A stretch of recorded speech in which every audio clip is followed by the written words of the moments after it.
pertama yang harus dilakukan adalah kita menghancurkan es dan tempatkan di sebuah wadah. Di sini saya menggunakan wadah Tupperware berwarna oranye. Kemudian setelahnya wadah tersebut ditambahkan 8 sendok garam kerasak yang selanjutnya dicampurkan dengan es yang sudah dihancurkan.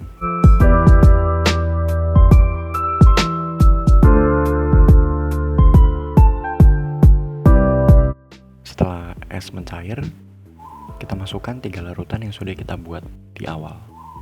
Terdiri dari larutan air suling murni, kemudian larutan garam, dan juga larutan gula.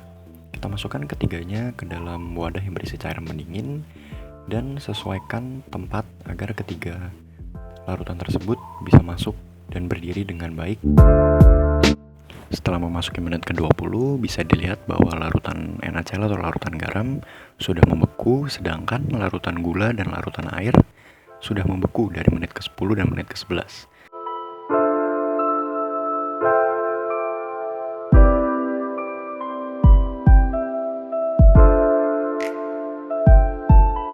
Pertama, kita masukkan 2 sendok makan tepung terigu ke dalam 3 gelas buah yang berbeda. Selanjutnya kita masukkan air panas ke gelas plastik pertama sebanyak 1/4 gelas. Selanjutnya kita masukkan juga air dingin ke gelas plastik kedua sebanyak 1/4 gelas.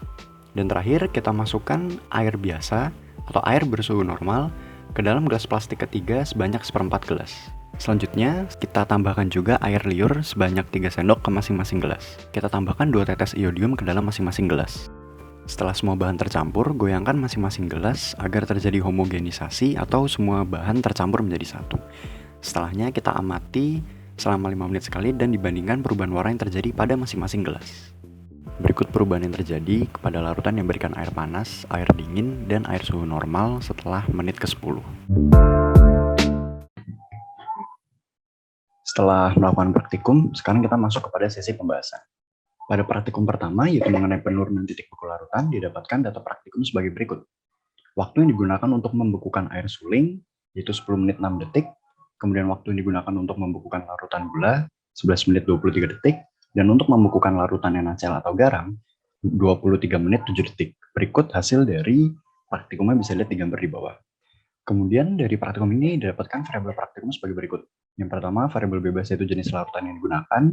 Kedua, variabel terikat, yaitu lama waktu larutan untuk membeku. Dan yang ketiga adalah variabel kontrol, yaitu ada suhu ruangan, ukuran wadah air, dan takaran air. Pada praktikum kedua, mengenai pengaruh suhu terhadap kerja enzim, didapatkan data praktikum sebagai berikut. Pada gelas dengan air biasa, warnanya menjadi putih dengan 1 bintang. Kemudian pada gelas air dingin, warnanya menjadi ungu muda. Dan pada gelas air panas, warnanya menjadi putih dengan 2 bintang. Kemudian dari praktikum ini didapatkan variabel praktikum sebagai berikut. Yang pertama ada variabel bebas, yaitu suhu air yang digunakan. Yang kedua adalah variabel terikatnya, yaitu aktivitas enzim. Dan yang ketiga adalah variabel kontrolnya, yaitu ukuran gelas plastik, takaran tepung, air liur, dan iodin yang digunakan. Oke, kita masuk pada pembahasan praktikum pertama. Jadi praktikum pertama ini menunjukkan bahwa waktu yang diperlukan oleh air suling, air gula, dan air garam untuk membeku itu berbeda-beda.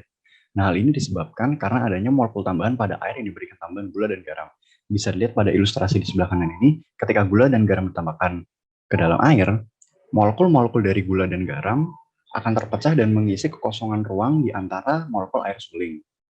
Nah, karena molekulnya semakin banyak, artinya waktu yang dibutuhkan untuk membekukan larutan tersebut semakin lama. Nah, kita juga bisa mendapatkan kesimpulan bahwa terjadi peristiwa penurunan titik beku. Nah, peristiwa penurunan titik beku ini dikenal sebagai sifat koligatif larutan. Nah, apabila kita tinjau juga dari rumus perubahan titik beku seperti yang ada di sebelah kanan ini, kita melihat ada suatu hal yang bernama faktor Van Hoff yang dilambangkan dengan I yang turut menentukan penurunan suhu. Nah, kalau mungkin bagi yang masih asing dengan faktor Van Hoff sendiri menyatakan nilai dari suatu molekul yang dapat terpecah. Nah, kalau misalnya kita lihat garam ini, dia terdiri dari NaCl, Na, dan Cl yang mampu terionisasi sempurna, artinya nilai faktor Van Hoff semakin tinggi. Sedangkan gula yang dapat terpecah namun tidak dapat terpecah sempurna seperti garam, artinya nilai faktor Van Hoff tidak setinggi NaCl. Pada akhirnya, semakin tinggi nilai faktor Van Hoff, semakin tinggi juga penurunan titik beku. Hal itulah yang mengakibatkan air garam memerlukan waktu yang lebih lama dari air gula dan air suling untuk membeku. Nah, besaran pokok yang terlibat dalam praktikum pertama ini ada waktu dengan satuan sekon, suhu dengan satuan Kelvin, massa dengan satuan kilogram.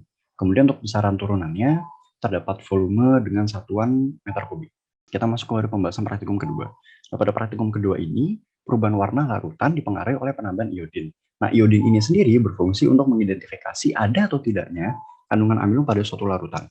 Nah, ketika larutan tepung kita tambahkan dengan air liur, terjadi perubahan warna yang signifikan. Nah, air liur sendiri mengandung enzim tialin yang mampu memecah amilum menjadi bentuk yang lebih sederhana seperti maltosa dan isomaltosa.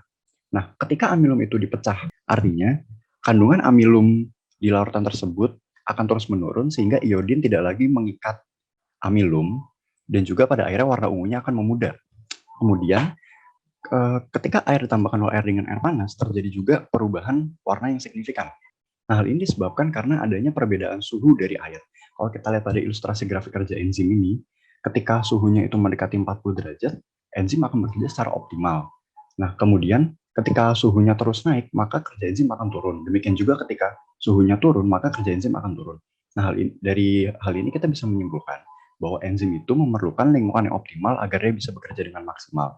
Dan dalam kasus ini, enzim petialin dapat bekerja dengan baik pada suhu 36 derajat Celcius. Inilah mengapa pada air biasa, enzim petialin dapat memecah amilum dengan baik.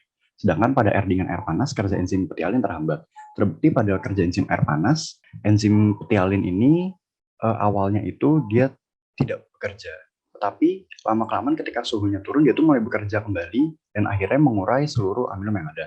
Nah, dan kalau pada air dingin ini akan membekukan si enzim petialin ini sehingga warna awalnya tuh ungu tua dan kemudian lama-kelamaan warnanya akan berubah menjadi ungu muda karena suhu air yang terus naik dan juga enzim petialin ini mulai bekerja. Jika kita kaitkan dengan metabolisme pada tubuh kita, hal ini bisa kita simpulkan bahwa tubuh kita ini memiliki sebuah lingkungan yang optimal agar dia itu bisa bekerja dengan baik, entah seperti pH yang khusus, suhu yang khusus, konsentrasi dari larutan ataupun dari zat tertentu yang masuk dalam tubuh kita, dan lain-lain.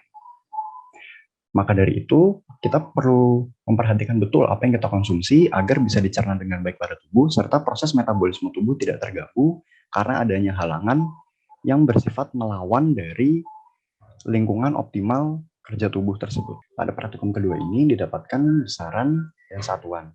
Besaran pokoknya merupakan waktu dengan satuan sekon, suhu dengan satuan Kelvin, kemudian ada massa dengan satuan kilogram. Dan juga untuk besaran turunannya, yaitu volume dengan satuan meter kubik. Oke, dari kesimpulan bisa kita dapatkan, pada praktikum pertama ini penurunan suhu dari suatu larutan terbukti dipengaruhi oleh penambahan senyawa tertentu. Nah, apabila senyawa yang ditambahkan mampu terionisasi secara sempurna, maka penurunan suhunya akan semakin besar karena mempengaruhi nilai Victor van Hoff. Dengan demikian, waktu yang dibutuhkan untuk membekukan larutan tersebut akan lebih lama. Kemudian pada praktikum kedua, kerja enzim di dalam tubuh terbukti dipengaruhi oleh suhu lingkungan. Nah, apabila enzim ini bertemu dengan suhu yang sesuai, maka kerjanya akan optimal. Sebaliknya, suhu yang tidak sesuai akan menghambat kerja enzim, bahkan menghancurkan enzim itu sendiri. Itulah mengapa kita perlu memperhatikan apa yang kita konsumsi agar mendukung kerja metabolisme tubuh kita dan semua yang kita makan dapat menjadi energi di kemudian hari.